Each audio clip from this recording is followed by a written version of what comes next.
How to replace the bushing on your Hornady press. I've noticed that this first position has worn out the fastest and then followed by this last position. Look how much it goes up. So it goes up by a reasonable amount, which is less than ideal. Okay, and then same on this last one. Now this last one is not as bad, but I'll show you it as well. Okay, it came up there as well. These three really aren't too bad, so I'm gonna leave those as is. As far as where to get these replacement bushings, you can buy them online. So I called Hornady and they sent me all 5 replacement bushings as well as this other part that I broke along there. I welded a socket that I had onto a Hornady lock and load bushing. For the sockets, I just went to Hobo Freight and I think this whole set was like $5.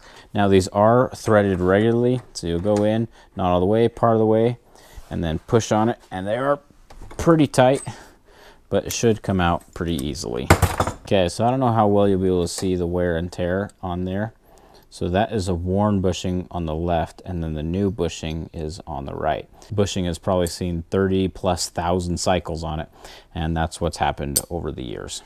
Again, I'll leave this bushing part way out and then tighten that down and torque it to good and tight. Okay, so here's with the brand new bushing.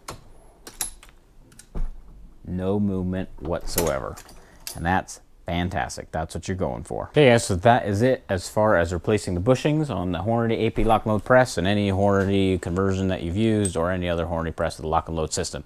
If you have any other comments, questions, concerns, jokes, doubts, insults, or whatever, please put in the comment section below. As always guys, thanks for watching, and remember, a grinder and paint makes you the welder you ain't.